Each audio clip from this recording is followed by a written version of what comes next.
is Jeannie, and I just wanted to share with you today the story about my son John, who was just the brightest little guy you could ever meet. We just knew he was so smart. And then he went to the traditional school setting, and his struggles began, and all of a sudden he started losing confidence, and we knew there were issues, but we didn't know where to turn, and that's where our journey began, to find the right school setting where he could achieve his potential. We knew John that was really bright even from an early age. Even at the age of 2 and 3, he loved to look at books, he loved to be read to, he was curious, he would ask great, insightful questions. He understood concepts. There were issues though, there were little quirks that I didn't have with his older sister. That made you wonder, well, is there something different here? He was very sensitive to noise, very sensitive to chaos. One of his first real phrases that he used was "go home." We'd be out in a hectic, chaotic environment, and he would say, "Go home, go home." He liked to be at his house, surrounded by his toys, looking at his books. He did play well with others and with his sister, but he liked quiet and order. He liked to have his arms stroked, but yet he was uncoordinated. He didn't have a good sense of balance. So there were just some little things that made us think, this is a little different, but we didn't really think much about it. When John arrived in kindergarten, we knew that there were issues, and then by the time first grade started, he was coming home and saying, "Mommy, I'm not a very smart boy." In the first grade, he could barely write. He was in the lowest reading group in his class, and so we knew that there were some issues going on there. We knew at that time we had to do something, and so we asked for him to be tested by the school system, and we were told it would take 3 to 4 months because of the backlog. So we went ahead and had him tested privately. So the testing confirmed what we already knew. John was a very intelligent little boy with a lot of potential. And that's what made it even more frustrating when we did years of the typical dyslexic intervention and we didn't see a lot of gains.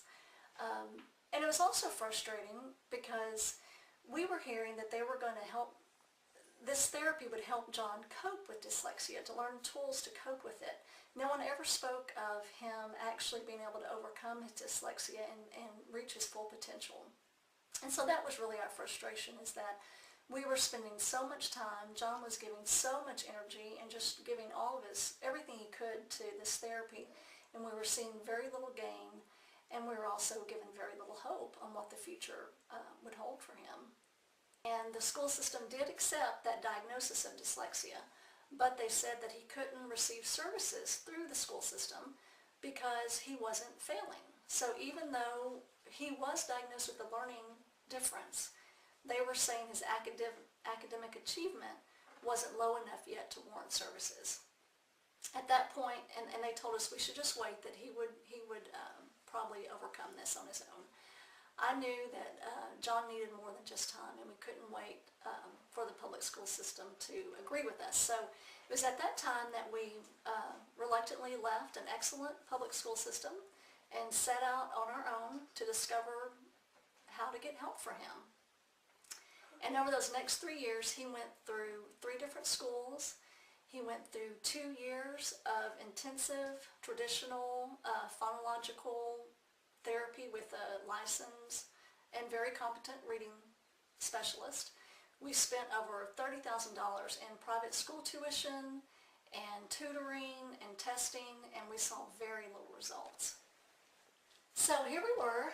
John was, we were looking at 5th grade for John. He'd been in 3 different schools, and we'd spent a lot of money, and really just all the approaches that we had tried, we didn't see huge gains. It didn't make sense as far as what the things that we were doing to try to help him overcome his learning differences. We were even considering at this point to put him back in public school with accommodations. And to me that almost felt like giving up, like just settling on that John would just have to learn to cope with dyslexia. And it was at this point that we went to the curriculum fair, and I heard Jan Bedell and the Little Giant Steps neurodevelopmental approach to learning differences. And it was through this when Jan explained that they look at the brain and they actually treat the learning differences at the root cause. And all of a sudden it made sense that this was something that truly could help John overcome his learning differences, and I knew we had hope for the future. So now, let me tell you about the results we've seen. We started Little Giant Steps in October of 2008, and we've been on the program about 16 months. Within that time period, we have just seen amazing results. Within the first 4 months, John went up 2 grade levels in reading comprehension. And then over the next year, he went up another 2 grade levels. So he went up 4 grade levels in reading comprehension in less than 16 months. And then also in word recognition, over that same time period, he went up almost 4 grade levels in that also. But even beyond that, he has improved dramatically in like his vision and his auditory processing. He no longer runs through the punctuation marks at the end of sentences. He is able to grasp and remember like math facts and things that we've learned so much more effectively. He is reading with such greater ease and confidence. And it truly was only by the grace of God that I walked into a homeschool fair just a little less than 2 years ago, and I found Jan Bedell in Little Giant Steps. And that has been the hope that has let us know that John can reach his full potential, and he can not only just learn to cope with dyslexia, but he can overcome it and be what he's supposed to be. So as a mom, I just want to encourage you, as the parent of a child with learning disabilities, you're just going to have to be their advocate. You have to get out there. You have to be educated. You have to know what the newest and best technology and approaches are out there to help your child. So I encourage you to go to littlegiantsteps.com, read their many free articles that are out there that discuss the brain and learning differences. Sign up for their newsletter. You'll get great opportunities to hear more about it. You'll get opportunities to see webinars. And you'll get to see firsthand what the neurodevelopmental approach can do to help your child. Just as a final note of encouragement, after our last evaluation, John was so excited. The minute his dad got home that night, he ran up to him and he said, "Guess what, Dad? I don't have dyslexia anymore." So I just want to encourage you that there is hope out there and that your child can reach his full potential too.